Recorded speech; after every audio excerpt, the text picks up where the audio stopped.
Hello friends, मैं हूं मिथिलेश कुमार और आपका स्वागत करता हूं उदित फार्मेसी के ऑनलाइन लर्निंग प्लेटफॉर्म पे। आज के इस वीडियो में हम लोग वायरस के एमसीक्यू को स्टार्ट करने वाले हैं। इससे पहले आई होप कि आपने वायरस के 3 थ्योरेटिकल लेक्चर हमने पढ़ाया है, 3 लेक्चर में पूरे वायरस को पढ़ाया है, वो तीनों लेक्चर देख रखे होंगे। तब ये आपका एमसीक्यू बना, मुझे नहीं बताना पड़ेगा, आप खुद आंसर करेंगे। ये वीडियो लेक्चर आपके लिए तब बेनिफिशियल होगा, आंसर करने के बाद उससे रिलेटेड चीज को मैं एक जगह जोड़ के बताऊंगा, वो बेनिफिशियल होगा कि किस तरीके से आपको चीजें रिकॉल होती हैं। ठीक है, चलिए स्टार्ट करते हैं हम लोग आज के इस लेक्चर को।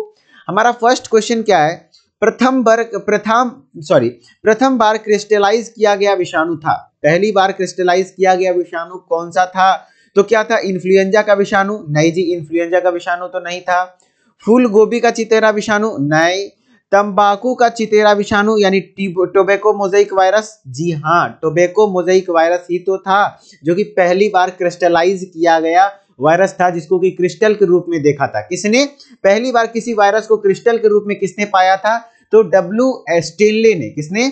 डब्ल्यू स्टेनले ने, याद है? डब्ल्यू स्टेनले ने। तो डब्ल्यू स्टेनले ने पहली बार किसी वायरस को रवे के रूप में यानी क्रिस्टल के रूप में देखा था। तो वो कौन से वायरस को देखा था? तो टीएमबी को। ठीक है, और हम लोग टीएमबी के बारे में क्या बात कर सकते हैं? टोबैको मोजाइक वायरस से क्या इंपॉर्टेंट बात है कि टोबैको मोजाइक वायरस क्या है? एक प्लांट वायरस है, पादप को इन्फेक्ट करने वाला है, तंबाकू के पौधे पर चितेरा रोग उत्पन्न करता है। ठीक है, इसका जेनेटिक मटेरियल क्या है? तो इसके जेनेटिक मटेरियल में आरएनए होता है, और आरएनए कैसा होता है? सिंगल स्ट्रैंडेड आरएनए होता है, एकल सूत्री आरएनए होता है टोबैको मोजाइक वायरस में। ठीक है, और हम लोग इससे रिलेटेड और कोई खास बात नहीं है। चलिए आगे बढ़ते हैं।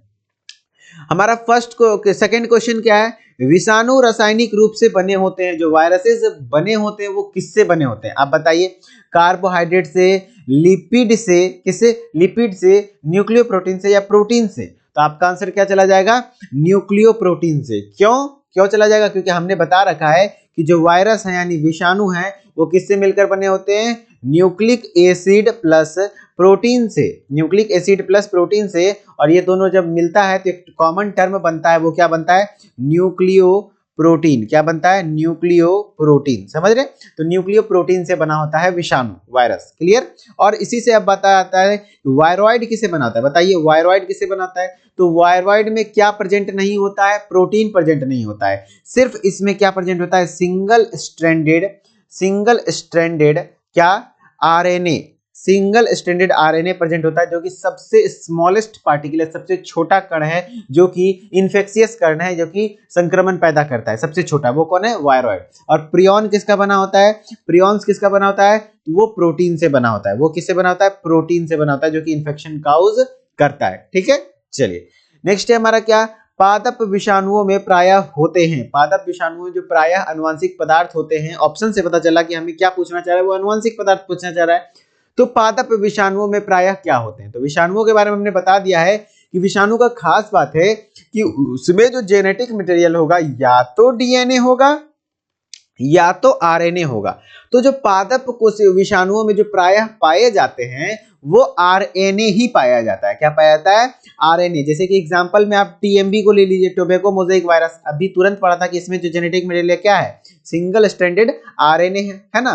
तो ये हो गया हमारा क्या कि पादप विषाणुओं में जो प्रायः होते हैं वो किस प्रकार के होते हैं? आरएनए वायरसेस होते हैं। कुछ एक्सेप्शंस हैं, वो एक्सेप्शन आपको ध्यान नहीं रखना है। ठीक है, चलिए नेक्स्ट है हमारा क्या क्वेश्चन?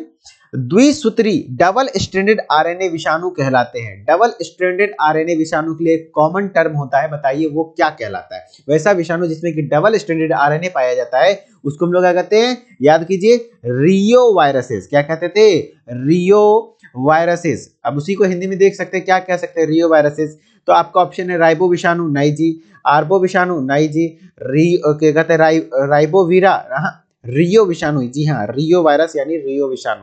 तो हमारा डबल स्ट्रैंडेड आरएनए विषाणु किसमें होता है?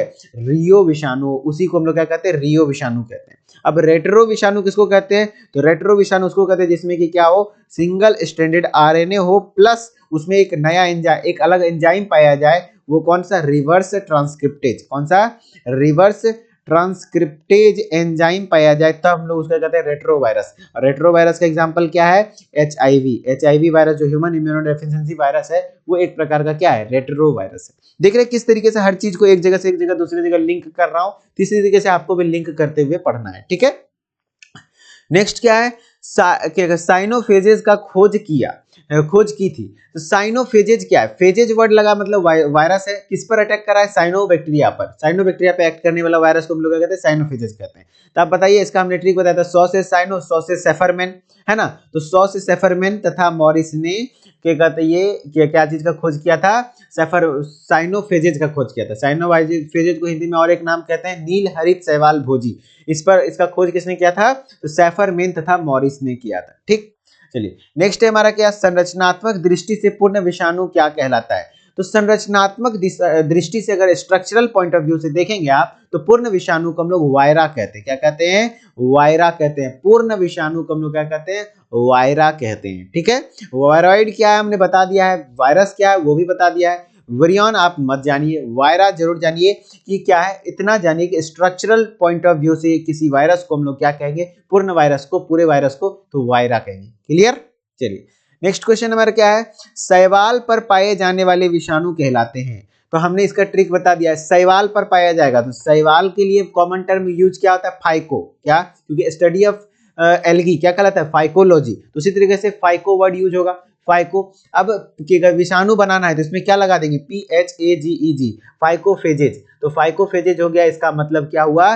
ये शैवाल पर अटैक करने वाला विषाणु हुआ। अब फंगस पर अटैक करने वाला विषाणु क्या कहलाएगा? तो उसके लिए कॉमन टर्म माइको वर्ड यूज होता है। तो माइकोफेजेज क्या हो जाएगा? क्या हो जाएगा? फंगस पर अटैक करने वाला विषाणु हो जाएगा। तो आपका जो शैवाल पर पाए जाने वाले विषाणु क्या कहलाएंगे? फाइकोफेजेज कहलाएंगे। क्या कहलाएंगे? फाइकोफेजेज।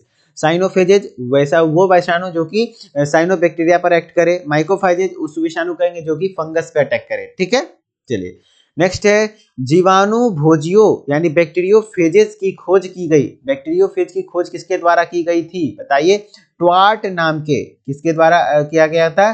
ट्वार्ट नाम के वैज्ञानिकों के द्वारा। तो हमारा फर्स्ट ऑप्शन ही मिल गया कि ट्वार्ट के द्वारा ही हमारा क्या किया गया था? जीवाणु भोजियों का यानी बैक्टीरियोफेज का खोज किया गया था। क्लियर? चलिए नेक्स्ट है हमारा क्या? क्या कहते हैं, और इसका नाम किसने दिया था बैक्टीरियोफेज? तो हेलर नाम के वैज्ञानिक थे, हेलर, जो कि जिन्होंने नाम बैक्टीरियोफेज दिया था। चलिए नेक्स्ट क्वेश्चन हमारा क्या है? अनेक कशेरुकियों में विषाणु संक्रमण से प्रतिक्रिया हेतु बनने विषाणुओं के गुणन का प्रतिरोध, विषाणुओं के गुणन का प्रतिरोध करने वाले प्रति विषाणु एंटीवायरल पदार्थ क्या कहलाते हैं?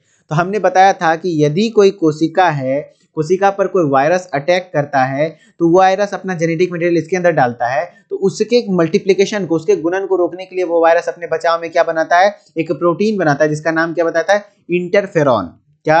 इंटरफेरॉन प्रोटीन का नाम था, जो कि अपने को भी बचाता है और सामने जो सेल्स हैं उसको भी बचाता है कि अब तुम पे भी वायरस अटैक करने वाला है। तो ये एक एंटीवायरल पदार्थ हो गया ना। इसका नाम क्या होता है? इंटरफेरॉन। क्या होता है? इंटरफेरॉन। तो इंटरफेरॉन हो गया हमारा। बताइए इंटरफेरॉन के खोजकर्ता कौन थे? किन्होंने खोजा था? हमने बताया था ना, इंटर तक कौन पढ़ा है? तो आइजैक न्यूटन साहब थे ना।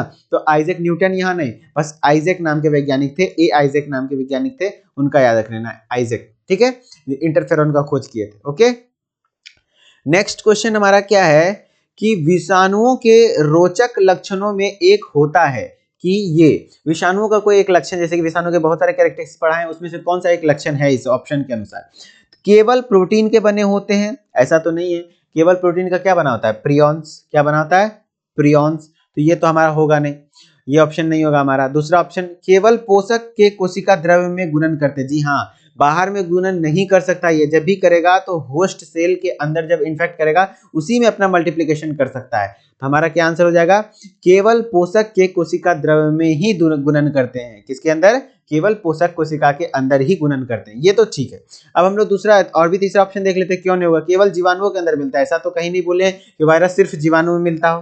पौधे के भांति व्यवहार करते हैं ना, ये सब नहीं होगा। हमारा आंसर क्या होगा? केवल पोषक के कोशिका के द्रव्य में ही गुणन करते हैं, मल्टीप्लिकेशन करते हैं, ठीक है। नेक्स्ट क्वेश्चन हमारा क्या है? निम्न में से एक जंतु विषाणु में आरएनए नहीं है। बताइए कौन सा ऐसा जंतु विषाणु है जिसमें कि आरएनए नहीं है? तो आरएनए विषाणु के सारे ट्रिक्स हमने बताए थे, डीएनए विषाणु का भी। तो बताइए डीएनए जो था वो कौन कौन सा था? तो जितने भी बैक्टीरियोफेज होते हैं वो सब डीएनए वायरस हैं। प्लस एक और चीज बताया था, क्या बताइए? हर्पी, है ना, हर्पी पॉक्स साइनो एडिनो। ये देखिए, एक अगर टेबल नहीं यूज किया, यहाँ पे टेबल हमने नहीं लगाया है, अगर आगे पीछे होगा कहीं तो वो टेबल दिखा, हाँ यहाँ पे देखिए, ये नहीं, ये तो आरएनए है, हाँ है ना। देखिए हर्पी पॉक्स साइनो एडिनो सब क्या थे? द्विकुंडलित डीएनए का वायरस के एग्जांपल थे ना। तो हर्पी पॉक्स साइनो एडिनो, देखिए ऑप्शन में वहां कुछ दिख रहा है जो कि आपको कुछ तो पकड़ में आना चाहिए, जैसे क्वेश्चन सही हो जाएगा। तो आपका क्वेश्चन सही देखिए इसी से हो जाएगा कि पॉक्स विषाणु ऑप्शन में दिख रहा है। हम पढ़े हुए हैं कि हर्पी पॉक्स साइनो एडिनो डीएनए वायरस है, तो यहाँ पे आरएनए वाला वायरस, वही तो पूछ रहा है निम्नलिखित में से कौन से विषाणु में आरएनए नहीं है, मतलब वो डीएनए वाला वायरस है, तो वो है हमारा पॉक्स विषाणु। समझ गया? पॉक्स विषाणु, क्लियर। चलिए नेक्स्ट क्वेश्चन हमारा क्या है? नेक्स्ट क्वेश्चन है, सबसे छोटे आरएनए विषाणु जाने जाते हैं। सबसे छोटा आरएनए विषाणु को क्या कहते हैं? तो पिकोरने विषाणु कहते हैं। क्या कहते हैं? पिकोरने विषाणु कहते हैं। सबसे छोटे आरएनए विषाणु जाने जाते हैं तो पिकोरने विषाणु जाने जाते हैं। ठीक है। नेक्स्ट है हमारा, विषाणु अपने प्रोटीन खोलों को संश्लेषित करते हैं। प्रोटीन का खोला, जैसे विषाणु का जो बाहर से कवरिंग होता है वो किससे बना होता है? प्रोटीन का बना होता है, और अंदर में जेनेटिक मटेरियल जो भी होता है, तो जो उसका जो गुणन करते हैं, उसका जो संश्लेषण करते हैं अलग से, वो किस में करते हैं, कहाँ करते हैं? तो पोषक कोशिका के बाहर तथा अंदर दोनों। बाहर तो कुछ हो ही नहीं सकता, अंदर तो होगा, तो दोनों तो होगा नहीं। पोषक कोशिका के अंदर, जी हाँ, जब भी करेंगे तो पोषक कोशिका के अंदर ही करेंगे, कोई भी चीज संश्लेषित करना हो, गुणन करना हो, क्योंकि अंदर ही वो जीव के जैसा काम करता है, बाहर में तो वो निर्जीव हो जाता है। ठीक है, ये हमारा आंसर हो जाएगा। ठीक है, चलिए नेक्स्ट क्वेश्चन हमारा क्या है? कोलीफेज क्रॉस 174, यानी 5 क्रॉस, इसका पूरा नाम है 5 क्रॉस 174 होता है। तो हमने बता रखा है कि कोलीफेज, कोलीफेज किसके नाम पे है? ई कोलाई बैक्टीरिया के नाम पे है ना। और ई कोलाई क्या है? बैक्टीरिया है, और बैक्टीरिया पे एक्ट करने वाला फेज अगर है, वायरस है, तो बैक्टीरियोफेज कहते हैं। और बैक्टीरियोफेज के बारे में कॉमन टर्म पढ़ चुके हैं कि इसमें जो क्या होता है, जेनेटिक मटेरियल होता है, वो डबल स्ट्रैंडेड डीएनए होता है। क्या होता है? डबल स्ट्रैंडेड डीएनए, यानी द्विकुंडलित डीएनए पाया जाएगा। लेकिन इसका भी क्या एक्सेप्शन था? अक्सर पूछा जाता है ये एक्सेप्शन। दो एक्सेप्शन था, एक था 5 क्रॉस 174 और एक था S13। तो इस दोनों में ना सिंगल स्ट्रैंडेड डीएनए पाया जाता है, एकल सूत्री डीएनए। समझ रहे? तो आपका आंसर क्या हो जाएगा? एकल सूत्री डीएनए। देखिए एक सूत्री डीएनए है ना, तो एक सूत्री डीएनए, तो कैसे फंसाएगा देख रहे हैं ना, तो एक सूत्री डीएनए आपका आंसर हो जाएगा। ठीक, नेक्स्ट क्वेश्चन पे आते हैं हम लोग। विषाणुओं का वह समूह जो नीले हरे शैवाल पर आक्रमण करता है क्या कहलाता है? तो हमने बता रखा है, नीले हरे शैवाल यानी क्या बात कर रहे हैं? नील हरित शैवाल किसको कहते हैं? तो ब्लू ग्रीन एल्गी साइनोबैक्टीरिया को कहते हैं। किसको कहते हैं? साइनोबैक्टीरिया को कहते हैं। और साइनोबैक्टीरिया पे एक्ट करने वाला वायरस क्या बनेगा? साइनो PHAGEG, साइनोफेजेज हो गया ना। तो आपका आंसर देखिए साइनोफेजेज है ऑप्शन, तो आपका आंसर क्या हो जाएगा? साइनोफेजेज। विषाणुओं का वह समूह जो नीले हरे शैवालों पर आक्रमण करता है वो क्या कहलाता है? साइनोफेजेज। तो दिमाग खोल के रखिए। देखिए कई सारे स्टूडेंट ऐसे होते हैं ना जो सिर्फ सोचते हैं, क्या करते हैं? सोचते हैं, लेकिन काम नहीं करते हैं, पढ़ते नहीं है। और जब तक वो पढ़ेंगे नहीं तो उनका सिलेक्शन नहीं होगा, याद रखिएगा। कोई भी एंट्रेंस एग्जाम इतना इजी क्लियर नहीं होता है, थोड़ा सा उसके लिए, क्योंकि आप सरकारी कॉलेज में पढ़ने जाना चाहते हैं ना, तो सरकारी कॉलेज के लिए थोड़ा सा स्ट्रगल मांगता है, थोड़ा सा पेशेंस मांगता है, थोड़ा सा पढ़ने का मन होना चाहिए आपका। सिर्फ सोचने से कुछ नहीं होगा। ठीक है, इसके लिए तो आपको सिर्फ सोचने से क्या हो सकता है? तो इसके लिए 2-3 लाइन मैं बोलना चाहूंगा जो कि आप सुनिए, थोड़ा सा मोटिवेशन हो सके तो हो जाए, थोड़ा एक्टिव हो जाए, हो सके सो रहे हो तो जग जाए आप। सोचने से कहाँ मिलते हैं तमन्नाओं के शहर? समझ रहे? तमन्नाओं के शहर, जो भी आपका तमन्ना है कि इस कॉलेज में पढ़ेंगे, उस कॉलेज में पढ़ेंगे, तो सोचने से कहाँ मिलते हैं तमन्नाओं के शहर, चलना भी जरूरी है मंजिल पाने के लिए। समझ रहे हैं ना? तो सोचने से सिर्फ तमन्ना नहीं, आपके तमन्ना पूरी नहीं होगी, उसके लिए आपको पढ़ना भी जरूरी है। तो पढ़ते भी रहिए, आराम से पढ़िए। ठीक है, चलिए नेक्स्ट क्वेश्चन हमारा क्या है? वायरस जो कि पोलियो व हाइड्रोफोबिया उत्पन्न करते हैं उत्तरदायी हैं। बताइए पोलियो जो वायरस, पोलियो के कौन से वायरस के कारण होता है? तो पोलियोमाइटिस वायरस के कारण होता है, पोलियो वायरस ही नाम है उसका भी।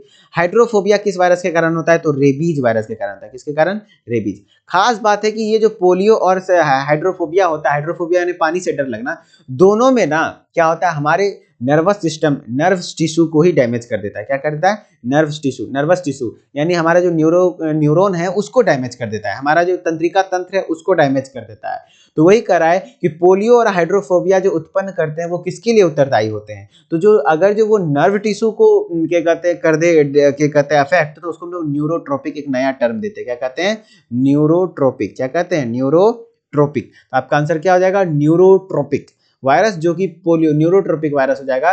वैसा वायरस को क्या कहते हैं जो पोलियो व हाइड्रोफोबिया में उत्पन्न होता है, वो क्या हो जाएगा? Neurotropic virus. ठीक है, न्यूरोट्रोपिक वायरस समझ गए? वैसा वायरस जो कि आपके नर्वस टिश्यू को डैमेज करे, आपके न्यूरॉन्स को डैमेज करे, समझ रहे हैं, आपके तंत्रिका तंत्र को डैमेज करे, वो क्या कहलाता है? न्यूरोट्रोपिक कहलाता है। ठीक है, अब हम लोग नेक्स्ट क्वेश्चन पे आते हैं। घाव के ट्यूमर विषाणु में मिलता है। ट्यूमर याद है? ट्यूमर विषाणु किस में आता था?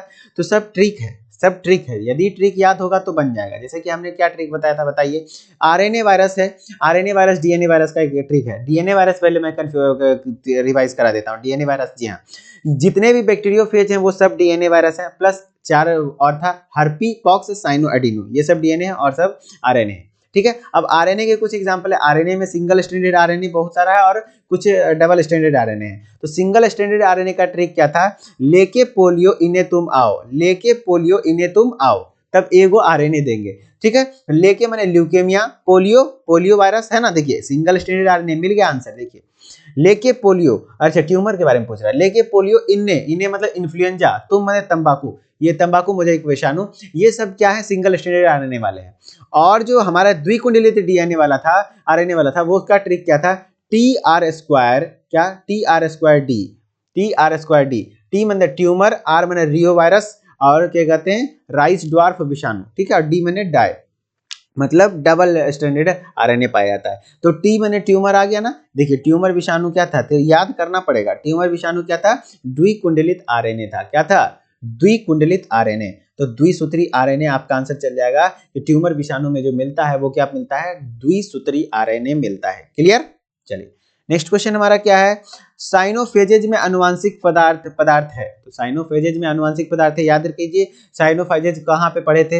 याद है? हर्पी पॉक्स साइनो एडिनो, याद है? हर्पी पॉक्स साइनो एडिनो, ये वाला देखिए, हर्पी पॉक्स साइनो एडिनो। तो साइनो किस में पढ़े थे? डीएनए में, और भी कैसा? Double standard DNA. तो आपका क्या हो जाएगा आंसर? डीएनए। क्या हो जाएगा? डीएनए। डीएनए इसमें अनुवांशिक पदार्थ होता है। इसमें जो अनुवांशिक पदार्थ होता है वो क्या होता है? डीएनए होता है। ठीक, चलिए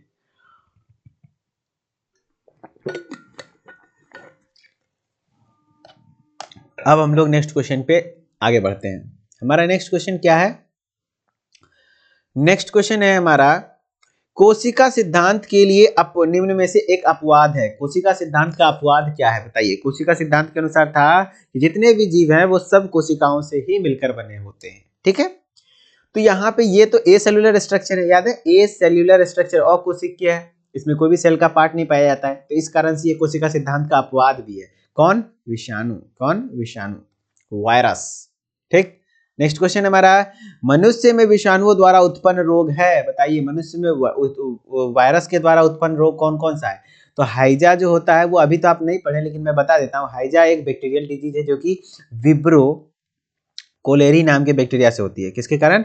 विब्रो कोलेरी नाम के बैक्टीरिया से होती है। कुकुर खांसी बोर्डेटेला पर्ट्यूसिस, क्या? बोर्डेटेला पर्ट्यूसिस नाम के क्या कहते हैं बैक्टीरिया के कारण होती है। ये भी बैक्टीरियल क्या कहते हैं डिजीज है। और प्लेग भी क्या है? बैक्टीरियल डिजीज है। तो इस कारण से ये तीनों क्या हुआ, आपका तो नहीं होगा, लेकिन पोलियो तो आपको पता है ना विषाणु के द्वारा होता है, पोलियोमाइटिस विषाणु के कारण। और पोलियो किस प्रकार का विषाणु है? इसमें कौन सा जेनेटिक मटेरियल होता है? तो लेके पोलियो इन्हें तुम आओ, तब एगो आरएनए देंगे। तो सिंगल स्ट्रैंडेड आरएनए होता है ना, इसमें जेनेटिक मटेरियल क्या होता है? सिंगल स्ट्रैंडेड आरएनए होता है। ठीक, चलिए नेक्स्ट है हमारा क्या? जीवाणु भोजी बना होता है। जीवाणु भोजी मतलब क्या हुआ? बैक्टीरियोफेज बना होता है किससे? डीएनए से। नहीं, सिर्फ डीएनए थोड़ी होता है, न्यूक्लियोप्रोटीन से। जी हाँ, न्यूक्लिक एसिड प्लस प्रोटीन दोनों मिलकर बना होता है। तो इसलिए जीवाणु भोजी किससे बना होता है? न्यूक्लियोप्रोटीन से। केवल प्रोटीन से नहीं हो सकता है, कार्बन तथा नाइट्रोजन, ये कहां से आ गया? तो आपका आंसर क्या हो जाएगा? न्यूक्लियोप्रोटीन से। क्लियर हुआ? चलिए नेक्स्ट क्वेश्चन हमारा क्या है? निम्न में से कौन सा जीव अगार माध्यम में वृद्धि नहीं करेगा? अगार माध्यम में वृद्धि नहीं करने की बात हो रही है। अगार माध्यम होता क्या है? तो देखिए जब लैब में हम कोई एक पेट्री डिश रेडी करते हैं, जैसे ये हमारा क्या है, पेट्री डिश है, ये हमारा पेट्री डिश है, इस पर अगार जेल डालते हैं, अगार समुद्री घास से निकाला हुआ जेल है, उस पर डालते हैं, उस पर कोई भी माइक्रो ऑर्गेनिज्म बहुत अच्छे से ग्रो कर पाता है, उस पर फिर हम उसको स्टडी करते हैं। तो उसमें से कौन ऐसा ऑप्शन है जो कि ग्रो नहीं करेगा, मतलब लैब में ग्रो नहीं करेगा, अगार में ग्रो नहीं करेगा, तो वो क्या है, पेनिसिलियम।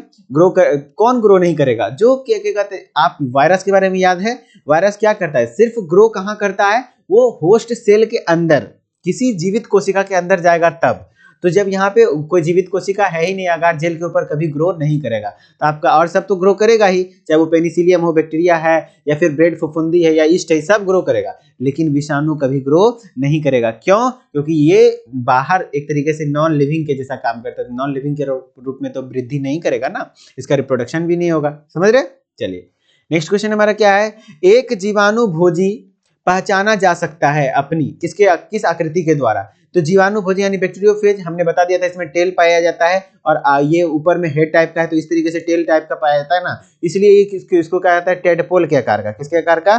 टेडपोल आकार का। और टेडपोल किसको कहते हैं? लार्वा। किसका लार्वा? फ्रॉग के लार्वा, मेढक के बच्चा को टेडपोल कहते हैं। तो टेडपोल आकृति के द्वारा आप बैक्टीरियोफेज को पहचान सकते हैं। क्लियर? चलिए आज का क्वेश्चन हमारा यहीं तक था। पार्ट 1 में हम लोग काफी क्वेश्चन किए और पार्ट 2 में और भी क्वेश्चंस करेंगे। आई होप कि आपको चीजें समझ में आ रही होंगी और आप मन से पढ़ रहे होंगे। बढ़िया से पढ़िए, खूब मन लगा के पढ़िए, नोट्स बनाइए, बार बार रिवाइज कीजिए चीजों को, सिलेक्शन कंफर्म हो जाएगा। ठीक है, चलिए मिलते हैं नेक्स्ट लेक्चर में, तब तक के लिए धन्यवाद। Okay, bye bye.